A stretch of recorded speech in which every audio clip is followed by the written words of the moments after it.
हरिद्वार में भव्य और दिव्य होगा महाकुंभ। मंत्री कौशिक ने अविमुक्तेश्वरानंद से की मुलाकात, जोशीमठ में अस्पताल बनाने की मांग की। देहरादून में कोविड-19 वैक्सीनेशन की सभी तैयारियां पूरी। पहले चरण में 21,546 स्वास्थ्य कर्मियों को दी जाएगी वैक्सीन।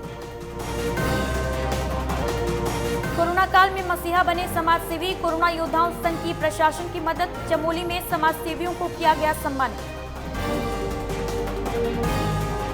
टिहरी में डीजीपी ने लोगों की सुनी समस्याएं, बेहतर पुलिसिंग के लिए लोगों से मांगे सुझाव। साइबर क्राइम पुलिस के लिए सबसे बड़ी चुनौती। और मसूरी में शिफन कोर्ट के विस्थापितों का हंगामा, पुलिस से हुई तीखी नोकझोंक, रोपवे निर्माण का काम रुकवाया।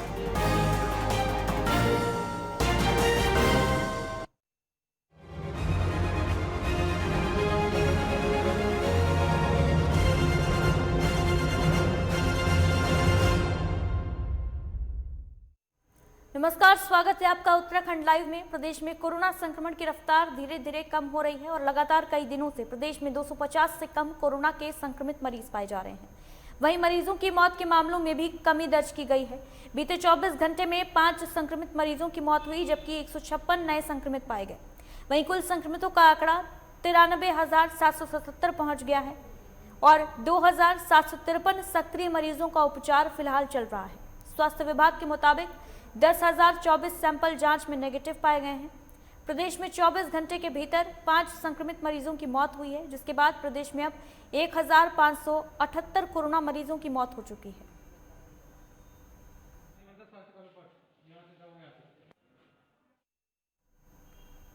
वहीं देहरादून में जिलाधिकारी डॉक्टर आशीष श्रीवास्तव ने कोविड-19 वैक्सीनेशन को लेकर प्रेस कॉन्फ्रेंस की। उन्होंने बताया कि जिला प्रशासन ने 16 जनवरी को शुरू हो रहे वैक्सीनेशन अभियान की सभी तैयारियां कर ली हैं। देहरादून में सभी वैक्सीनेशन केंद्रों पर फाइनल ड्राई रन होगा, जिसके बाद 16 जनवरी को वैक्सीनेशन अभियान शुरू किया जाएगा। पहले चरण में जिले के 21,546 स्वास्थ्य कर्मियों को वैक्सीन दी जाएगी, जिनके नाम भारत सरकार द्वारा जारी किए गए ऐप में रजिस्टर किए गए हैं। वहीं जिलाधिकारी ने बताया कि एक बूथ पर 100 लोगों को वैक्सीन दी जाएगी। 75 बूथों पर कुल 21,546 स्वास्थ्य कर्मियों को वैक्सीन दी जाएगी। 4 से 5 दिनों में सभी स्वास्थ्य कर्मियों को वैक्सीन लगाने का लक्ष्य रखा गया है। वैक्सीनेशन केंद्र में पहला रूम वेटिंग रूम, दूसरा वैक्सीनेशन रूम और तीसरा ऑब्जर्वेशन रूम बनाया गया है और 16 जनवरी को 4 बूथों से लाइव प्रसारण भी किया जाएगा। इसको केंद्रीय ऑपरेटर देखेंगे। जिलाधिकारी ने बताया कि दूसरे चरण में 8,747 फ्रंटलाइन वर्कर्स को वैक्सीन दी जाएगी और तीसरे चरण में 50 साल से अधिक उम्र के लोगों को वैक्सीन दी जाएगी।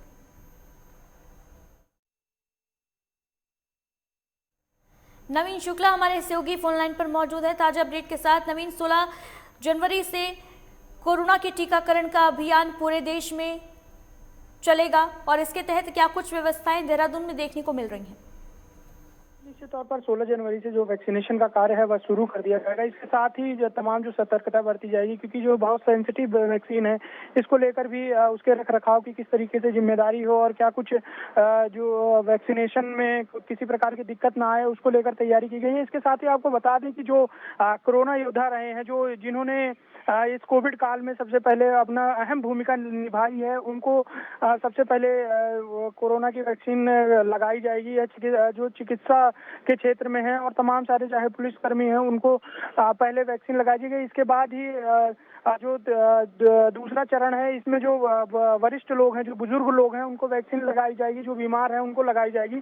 तो कहीं ना कहीं पूरी तैयारियां कर ली गई हैं, जो पूरी तरीके से तैयारी की गई है। इसके साथ ही एसडीएम ने जिलाधिकारी ने साफ तौर पर कहा है कि किसी ऐसे कोई भी आदमी छूटेगा नहीं जिसे वैक्सीन नहीं मिले। हालांकि जो तैयारियां की है उसकी रूपरेखा तैयार की गई है कि किस तरीके से वैक्सीन का रखरखाव किया जाए। इसके साथ ही चरणबद्ध तरीके से कार्य किया जाए, जिससे कि सभी लोगों को वैक्सीन उनके पास तक पहुंच जाए। इसकी पूरी अहम जिम्मेदारी दी गई है, अलग अलग डिपार्टमेंट को दी गई है कि स्वास्थ्य विभाग भी अपनी इसमें अहम भूमिका निभा रहा है। तो कहीं ना कहीं एक बड़े स्तर का कार्य शुरू कर दिया गया है और 16 जनवरी से इसका जो कार्य है उसको प्रारंभ भी किया जाएगा। वैक्सीन लगाने का कार्य शुरू हो जाएगा।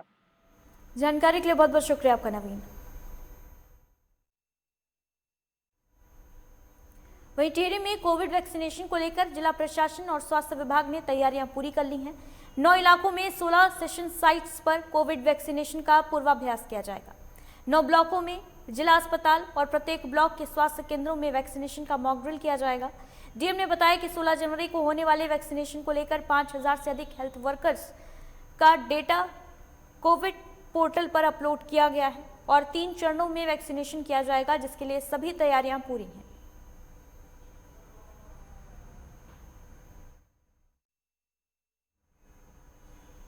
हरिद्वार की वात्सल्य वाटिका बहादुराबाद पहुंची महामहिम राज्यपाल बेबी रानी मौर्य का जोरदार स्वागत हुआ।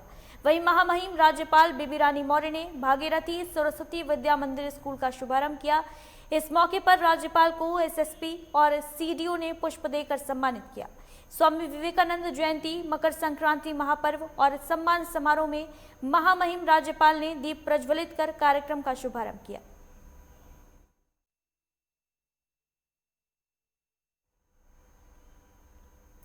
कुंभ मेला हरिद्वार का आगाज होने में अब कुछ ही वक्त शेष बचा है और आगामी हरिद्वार कुंभ को भव्य और सुंदर किस तरीके से बनाया जा सके, इसको लेकर राज्य सरकार द्वारा तमाम साधु संतों के साथ चर्चा की जा रही है। इसी क्रम में कैबिनेट मंत्री मदन कौशिक ने कनखल स्थित शंकराचार्य मठ पहुंचकर शंकराचार्य स्वामी स्वरूपानंद सरस्वती के शिष्य स्वामी अविमुक्तेश्वरानंद से मुलाकात की और कुंभ मेले को लेकर चर्चा की। अविमुक्तेश्वरानंद ने कुंभ मेले को लेकर मंत्री मदन कौशिक को कई सुझाव दिए। वहीं स्वामी अविमुक्तेश्वरानंद ने मंत्री मदन कौशिक को जोशीमठ की जनता के लिए 100 बेड के अस्पताल के निर्माण के लिए भूमि उपलब्ध कराने की मांग की।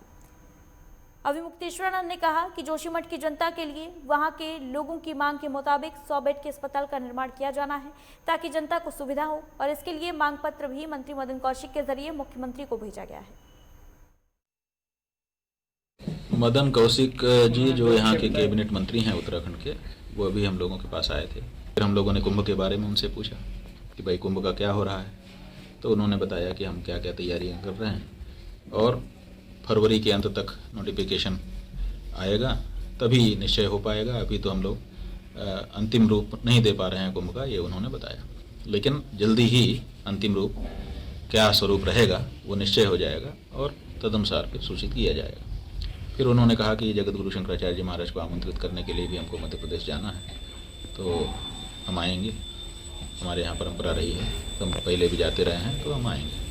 आज पूज्य अभिमुक्तेश्वरानंद जी जो विद्यापीठ के शंकराचार्य पूज्य स्वामी जी ने घोषित किए हुए हैं, उनसे मुलाकात हुई है, अनेक विषयों पर चर्चा हुई है। कुंभ के लिए वो आएंगे पूज्य स्वामी जी के साथ, इस प्रकार की वार्ता चर्चा भी हुई। कुछ अन्य विषयों पर वो ज्योतिष पीठ में जोशीमठ में एक हॉस्पिटल के लिए उन्होंने काम बनाना चाहते हैं, तो उसके लिए भी उन्होंने चर्चा की कि क्या कुछ हो सकता है क्या।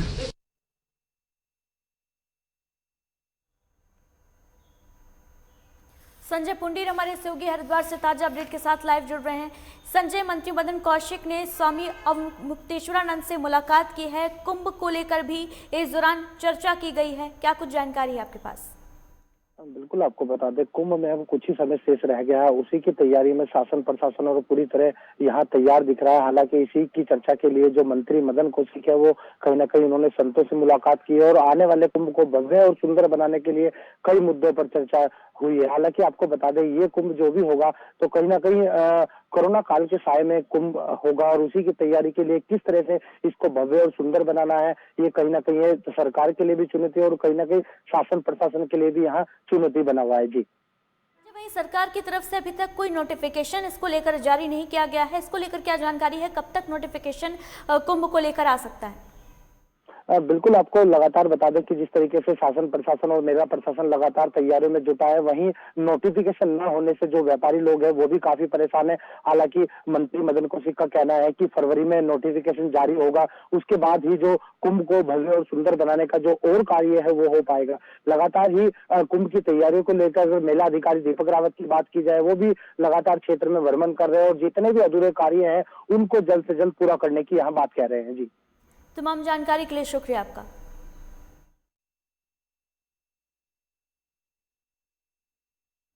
निरंजनी अखाड़े के आचार्य महामंडलेश्वर पद को लेकर चल रहे विवाद में अब नया मोड़ आ गया है। निरंजनी अखाड़े के विवादास्पद संत कैलाशानंद की आचार्य पद पर पट्टाभिषेक से पहले ही आचार्य स्वामी प्रज्ञानानंद को अखाड़े के आचार्य महामंडलेश्वर पद से निष्कासित कर दिया और इसके साथ ही उन्हें अखाड़े से भी बाहर कर दिया गया। पद से हटाए जाने के बाद स्वामी प्रज्ञानानंद ने अखाड़े की कार्यवाही को अवैध बताया है। उन्होंने कहा कि अखाड़े को उन्हें हटाने का कोई अधिकार नहीं है और वो अखाड़े की इस कार्यवाही के खिलाफ कानूनी लड़ाई लड़ेंगे। निरंजनी अखाड़े के सचिव महंत नरेंद्र गिरी ने कहा कि 2 साल पहले प्रज्ञानानंद को आचार्य महामंडलेश्वर बनाया गया था। उसके बाद से ही उनका आचरण अखाड़े की परंपरा के अनुरूप नहीं था और वो कभी अखाड़े तक में नहीं आए, इसलिए उन्हें पद और अखाड़े दोनों से निष्कासित कर दिया गया है। उन्होंने कहा कि प्रज्ञानानंद इस पद के लिए अयोग्य हैं। उन्होंने अखाड़े की परंपराओं के विरुद्ध अखाड़े की छवि को खराब किया है। वहीं प्रज्ञानानंद ने अखाड़े के सभी आरोपों को गलत और निराधार बताते हुए उन्हें आचार्य पद और अखाड़े से निष्कासित किए जाने को गलत ठहराया है। 2019 में हमने उनको विधिवत ढंग से, बिल्कुल सही है कि आचार्य महामंडलेश्वर के पद पर पट्टाभिषेक किया था। इस शर्त के अनुसार किया था कि हम आपको नियुक्ति पर तभी देंगे जब आप 1 साल अपना अनुभव दिखाएंगे और अपने दायित्व को आप संभालेंगे। तब से लेकर के आज के दिन तक कभी वो अखाड़े से संबंध नहीं रखे। आचार्य का पट्टाभिषेक के बाद वो यहाँ से कहाँ गायब हो गए पता नहीं। हम लोगों ने कई बार उनको फ़ोन भी किया कि महाराज जी आप यहाँ आइए, बात करिए और तमाम हमारी सनातन परंपरा का प्रचार प्रसार है, हमारे अखाड़ों की बहुत शाखाएँ हैं, साथ चलिए एक बार देखिए। उसको नहीं आए। हमने अक्टूबर में ही हमारे जो कार्यकारिणी के सदस्य हैं, जो हमारा पंच परमेश्वर है, उन्होंने ये कह दिया था कि इनके स्वभाव से लगता है कि ये हमारे आचार्य पद योग्य नहीं रहेंगे। इसलिए उन्होंने 2 नाम निर्धारित किए, एक मेरा नाम, एक हमारे सचिव है और मसदी मंदिर के ट्रस्ट के अध्यक्ष हैं श्री महंत रविंद्रपुरी जी को, कि आप दूसरे आचार्य को ढूंढ लीजिए। अभी तक हमको ना अखाड़े ने कोई लिखित में ऐसा कुछ स्वरूप दिया है।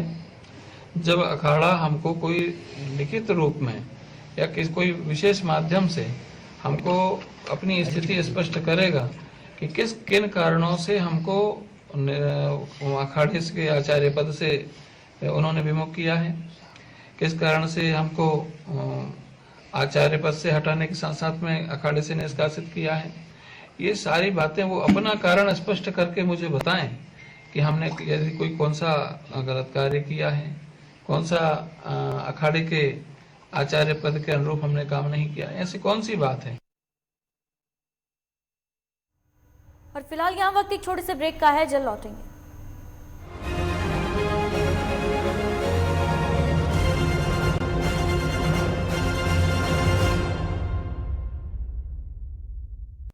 सपने देखने की कोई उम्र नहीं होती। सपने देखिए, हर उम्र में देखिए। इसलिए दर्द से हारना नहीं है, दर्द को हराना है। घुटना, कंधा या कमर, चाहे जैसा हो दर्द, डॉक्टर ऑर्थो आपको देता है दर्द से पूरी आजादी, एक भरपूर जिंदगी। ये कोई टेम्परेरी पेन किलर नहीं, आयुर्वेदिक औषधि है। बुलेट की रफ्तार से बताएंगे देश के हालात, जानेंगे पिछले 24 घंटे की सभी खबरें खास। देखिए 3 की बात हमारे साथ एक नए अंदाज में।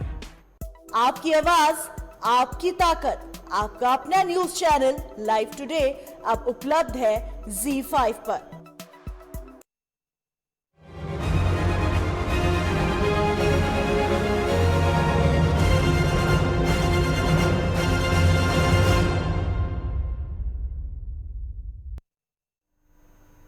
ब्रेक के बाद स्वागत है आपका। पुरकुल मसूरी रोपवे के तहत विस्थापित हुए शिफनकोट के लोगों ने जमकर हंगामा किया। इस दौरान मौके पर पहुंची पुलिस से विस्थापितों की तीखी नोकझोंक हुई। विस्थापितों का कहना है कि जब तक उन्हें छत मुहैया नहीं कराई जाती तब तक वे रोपवे निर्माण से संबंधित किसी भी प्रकार का कार्य नहीं होने देंगे। उन्होंने कहा कि वो रोपवे निर्माण का विरोध नहीं करते हैं, लेकिन पहले उन्हें विस्थापित किया जाए। इस दौरान गुस्साए लोगों ने विधायक गणेश जोशी और नगर पालिका अध्यक्ष अनुज गुप्ता के खिलाफ प्रदर्शन किया। विस्थापितों ने बताया कि वो पिछले 5 महीने से इस कड़कड़ाती ठंड में खुली छत के नीचे रहने को मजबूर हैं, लेकिन प्रशासन उनकी तरफ कोई ध्यान नहीं दे रहा। बोली कि मैंने 21,000 दी, चेयरमैन मुझे गया, चेयरमैन जहाँ मर्जी वहाँ चले जाओ, मेरे बस का कुछ नहीं है। हाँ कब जान हम तो अब झोपड़ों पर कब्जा कर हम अब झोपड़ों पर मरना तो ताकि यार बचना तो ताकि हमारे बस वही आज कहीं हमसे नहीं पुलिस प्रशासन फिर हम डरो कि भागो यहाँ से हाँ कहीं से बड़े बुढ़े को समझाओ चुप हो जाओ क्या दिन से बोले क्या बोले खाना है हाँ 5 महीना पूरा हुआ कि नाम चढ़ावा घर पर कर समझता ठंड मत दिन करना यो की बता रहा नहीं है भाई यो पता चल ताबियों तक मजा हम क्या मर जा मिट जाल पर हम ना झोपड़ों पर जान ये हमारे लान से जाऊं तक मनो 4-5 महीने हो गया पड़ा कोई देखने वाला है हमारा कोई नहीं है ना कोई कुछ नहीं आया अपने देखने आ गया कोई नहीं कोई आया कोई बाकी क्या हो रहा है खर्चा है कि नहीं है तुम्हारी व्यवस्था कहाँ होगी कारण किसी ने कि मैं अंग्रेजा टाइम बिटिया का हाथ रिक्शा चलाए हाथ रिक्शा सर्विस छो अनलीगल नहीं छो मेरे बच्चों का जाति प्रमाण पत्र एटीएम कोड में बनया अच्छा प्रमाण पत्र एटीएम कोड में बनया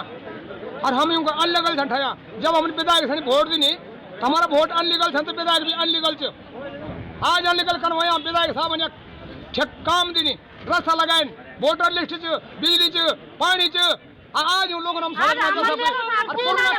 पूर्ण काल में हम लोग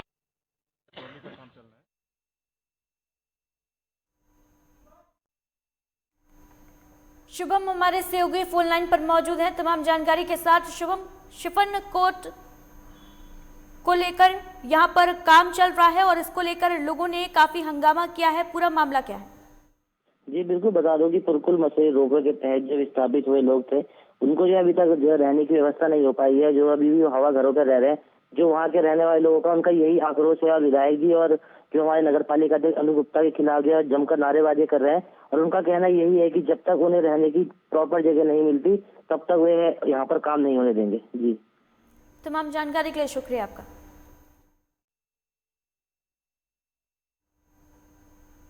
टिहरी के नगर पालिका परिषद चंबा में 3 दिवसीय प्रशिक्षण कार्यक्रम का शुभारंभ हुआ, जिसमें प्रधानमंत्री स्ट्रीट वेंडर नीति के तहत मैं भी डिजिटल कार्यक्रम किया गया। कार्यक्रम में लोगों को डिजिटल पेमेंट करने के तरीके बताए गए और उनके QR कोड जारी किए गए। इस प्रशिक्षण कार्यक्रम की अध्यक्षता पालिका अध्यक्ष सुमन रमोला द्वारा की गई।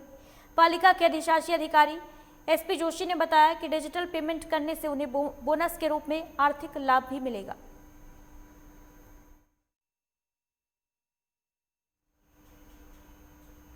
नई टिहरी जिला मुख्यालय पहुंचे DGP अशोक कुमार ने जनसंवाद कार्यक्रम में लोगों की समस्याएं सुनी और बेहतर पुलिसिंग के लिए लोगों से सुझाव मांगे। इस मौके पर लोगों ने DGP को कई समस्याओं से अवगत कराया और शहर में बढ़ रहे नशे के कारोबार पर रोक लगाने समेत कोटी में थाना खोलने की मांग लोगों ने की। वहीं DGP ने साइबर क्राइम को इस वक्त पुलिस के लिए सबसे बड़ी चुनौती बताया और लोगों से इसके प्रति जागरूक होने की बात कही। उन्होंने कहा कि हर थाने को एक गांव गोद लेने की योजना पर भी पुलिस काम कर रही है, जिससे लोगों की समस्याएं कम होंगी। साइबर क्राइम तो एक्चुअली बढ़ता हुआ चैलेंज है, मतलब ये दिन प्रतिदिन इसकी संख्या बढ़ती जा रही है और चैलेंज यही है कि ये सब कुछ ऑनलाइन है, क्रिमिनल ऑनलाइन है, विक्टिम ऑनलाइन है, उसके फुटप्रिंट बहुत कम है, फुटप्रिंट सारे डिजिटल हैं और हमारे लिए उसको वर्कआउट करना एक बहुत हम लोग प्रयास कर रहे हैं कि हर जिले में हमने साइबर सेल गढ़वाल में और कुमाऊं में थाना क्रिएट हो गया साइबर का और वो धीरे धीरे हमने हर थाने के स्टाफ को भी ट्रेन। काशीपुर के मंडी गेस्ट हाउस में बीजेपी ओबीसी मोर्चा के प्रदेश अध्यक्ष राकेश गिरी पहुंचे, जहां उन्होंने ओबीसी मोर्चा के पदाधिकारियों से मुलाकात की और आगामी चुनाव की रणनीतियों पर भी चर्चा की। आपको बताते चलें कि बीजेपी आगामी विधानसभा चुनाव को लेकर तैयारियां शुरू कर चुकी है, जिसके चलते लगातार पार्टी के पदाधिकारी कार्यकर्ताओं से संवाद स्थापित कर रहे हैं। इस दौरान उन्होंने कहा कि पार्टी के पदाधिकारियों को समाज से जुड़े लोगों को पार्टी की नीतियों से अवगत कराने और उनको पार्टी से जोड़ने के निर्देश दिए गए हैं। ये हमारा जो भारतीय जनता पार्टी ओबीसी मोर्चा है, तो उसमें हमने उत्तराखंड में सभी जिलों का गठन किया और गठन करने के बाद मेरा विचार ये बना कि जहाँ जहाँ हमारा पूरा जिला गठन हो गया वहाँ पर कार्यकर्ताओं के साथ एक परिचयात्मक हम बैठे। मंडल तक का हमारा गठन है, मंडल के कार्यकर्ता का चेहरा हम देखे, मंडल के कार्यकर्ता हमारा चेहरा देखे, एक हमारा प्रेम भाव आत्मीय भाव उसमें बढ़े। तो ऐसे मैंने अपना विचार किया है और पूरे उत्तराखंड में मेरा ये प्रवास है।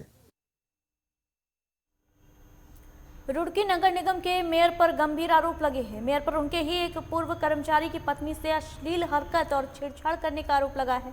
इसके साथ ही कोतवाली में शिकायत कर कार्रवाई की मांग की गई है। इस मामले में मेयर और उनके समर्थक कोतवाली पहुंचे और कोतवाली का घेराव करते हुए मामले को झूठा बताकर उक्त महिला पर ही कार्रवाई की मांग की। फिलहाल महिला की तहरीर पर कोतवाली पुलिस जांच कर रही है। बताते चलें कि नगर निगम रुड़की के मेयर गौरव गोयल पर एक महिला के द्वारा छेड़छाड़ और अश्लील हरकत करने का आरोप लगाने के बाद पुलिस मामले की जांच कर ही रही थी कि अचानक मेयर अपने सैकड़ों समर्थकों के साथ गंगनहर कोतवाली पहुंच गए और महिला के आरोपों को निराधार बताने लगे। मेयर साहब ने मेरे हस्बैंड की 15 महीने से सैलरी नहीं दी थी, तो उन्होंने बुलवाया, तो मैं इनको बुलवाया, तो मैंने इनको अकेले जाने नहीं दिया। तो मैं इनके साथ गई, मम्मी भी गई। तो उन लोगों ने जैसे ही हम अंदर गए, मेयर साहब और क्या नाम आलोक और क्या नाम बड़े भैया राकेश, उन्होंने इनके साथ बहुत मारपीट हाथापाई की। मैंने बहुत बचाने की कोशिश की, उन्होंने किसी ने कुछ नहीं सुना। तो फिर इनको झूठे केस में जेल भिजवा दिया, पुलिस बुलाई, जेल भिजवा दिया और वहाँ भी बहुत टॉर्चर करवाया। क्या कसूर था इनका? ये पैसे मांगने गए थे? बस सैलरी मांगने के लिए गए थे अपनी। तो फिर उसके बाद क्या हुआ? जेल भिजवा दिया? जेल भिजवा दिया। मैं हूँ कि किस तरीके से मेरे राजनीतिक क्षेत्र के अंदर 20 साल हो गए, आज तक सुई के बराबर मेरे पे कोई, चाहे आर्थिक विषय हो, चाहे भ्रष्टाचार से संबंधित कोई विषय हो या महिला का विषय हो, आज तक मेरे ऊपर कोई सुई के बराबर आरोप नहीं रहा। और ये मानसिक रूप से विकृत व्यक्ति की महिला, उसके साथ भागी हुई है महिला जो राखी मानती थी उसके साथ भाग करके आई है। सारे बयान उसके लड़के ने दिए हैं, सब चैनल्स पे चल रहे हैं। मैं सैकड़ों समर्थकों के साथ नहीं आया, मैंने किसी को नहीं बुलाया, लेकिन जो मेरे समर्थक हैं, जो मुझे अपने परिवार का सदस्य मानते हैं, ऐसे लोग यहाँ पर आए हैं, मैं उनको कैसे मना कर सकता हूँ? पुलिस की जांच पर विश्वास नहीं है या फिर पुलिस पर दबाव बनाने के लिए? पुलिस की जांच पर पूरा विश्वास है। उसमें जो है फैक्ट को लेके, क्योंकि इस महिला के पति के विरुद्ध जो है पूर्व में जो है दूसरे पक्ष द्वारा मुकदमा दर्ज किया गया है, उसकी भी इन्वेस्टिगेशन चल रही है। उसी के क्रम में ये दूसरी एप्लीकेशन आई है, इसमें जांच कराई जा रही है और जो भी तथ्य होंगे उस आधार पर आगे कार्रवाई। कोरोना काल और लॉकडाउन का असर समाज में जी रहे हर तबके पर पड़ा है, लेकिन समाज में कुछ लोग ऐसे हैं जिनका एहसान भारतवासियों पर और भारत सरकार पर हमेशा रहेगा। उनका कर्ज अदा करना भी मुश्किल है। कोरोना वायरस से तो हम जीत जाएंगे, लेकिन हमें समाज में जी रहे इन मसीहाओं को कभी नहीं भूलना चाहिए, जिन्होंने अपनी जान की परवाह न करते हुए लोगों के साथ शासन प्रशासन का सहयोग किया। वहीं चमोली डीएम ने ऐसे लोगों को सम्मानित करके उनका मान बढ़ाया है। देखिए।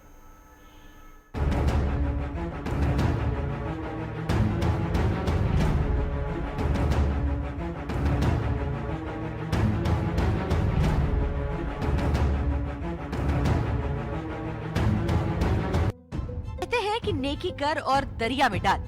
समाज के बीच आज भी ऐसे ही बहुत सारे जिंदा दिल लोगों की कमी नहीं है, जो समाज हित में किए गए कार्यों को करके भुला देते हैं।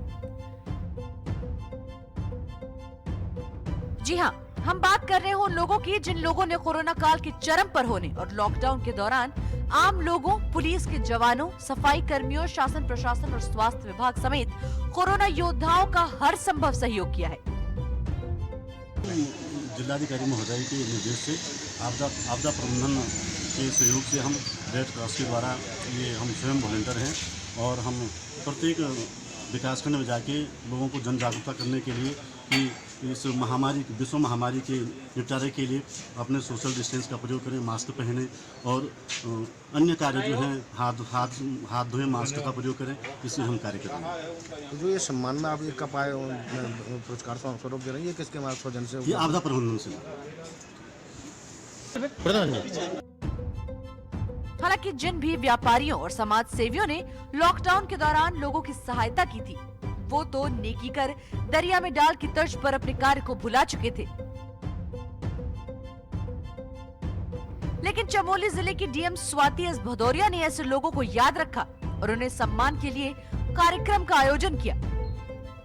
डीएम की इस पहल से भविष्य में दूसरे लोग भी किसी भी विपत्ति के समय एक दूसरे की मदद के लिए प्रेरित होंगे।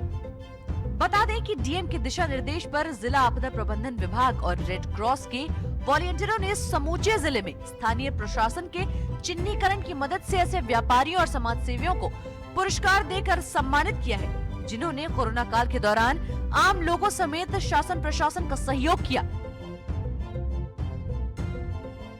वहीं वहीं इसी को लेकर आपदा प्रबंधन विभाग और रेड क्रॉस के 5 सदस्यीय टीम ने पिंडर घाटी की देवाल, थराली और नारायण बगड़ में व्यापारियों और समाज सेवियों को एक एक कप भेंट कर सम्मानित किया गया।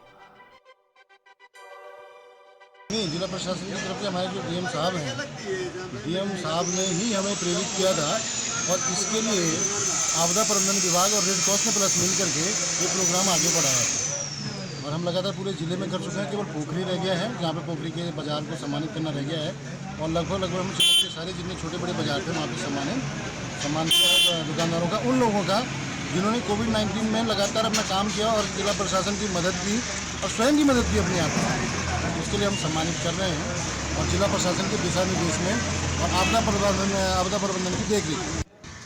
जी, ये कोरोना महामारी के टाइम जो हमारा पूरा देश इस बीमारी से ग्रसित रहा, ऐसे समय में हमारे द्वारा जो भी सहयोग हुआ, हमने जनता, शासन, प्रशासन और आम जनता का हमने साथ लेकर काम किया है। उसके लिए हमसे जितना हुआ हमने किया है और इसके लिए जो आज ये पुरस्कार शासन प्रशासन द्वारा और आपदा प्रबंधक द्वारा हमको दिया गया, उसके लिए हम तहे दिल से शुक्रिया अदा करते हैं और भविष्य में हम चाहते हैं कि ऐसे ही काम और भी बंदे और हमारे भाई लोग, बहनें लोग, माता लोग ऐसा काम करें कि ताकि जनता में एक अच्छा मैसेज जा सके और एक सोशल वर्क वो कर सके ताकि उनको भी सम्मानित मिल सके। इसके लिए मैं शासन प्रशासन और आपदा प्रबंधक टीम और सबका आम जनता का बहुत बहुत आभारी हूँ। रेड क्रॉस के जिला सचिव दलबीर सिंह बिष्ट ने बताया कि जिले के लगभग सभी विकास खंडों में सम्मान पुरस्कार दिया जाना है, जिसमें अब सिर्फ पोखरी विकास खंड बचा हुआ है। वहीं जिला प्रशासन की ओर से इस तरह के प्रेरणादायक सम्मान पुरस्कार मिलने से सभी लोगों ने आभार प्रकट किया। वायरस से लड़ने में इन सभी का योगदान अहम है और ये दर्शाता है कि पूरा भारत कैसे इस लड़ाई में साथ है। हर भारतवासी को यकीन है कि भारत जल्दी ही इस कोरोना वायरस को मात दे देगा और भारत का हर नागरिक पर इन योद्धाओं का एहसान होगा। भारत का हर नागरिक इन योद्धाओं को सलाम करता है। चमोली से पुष्कर नेगी की रिपोर्ट, लाइव टुडे।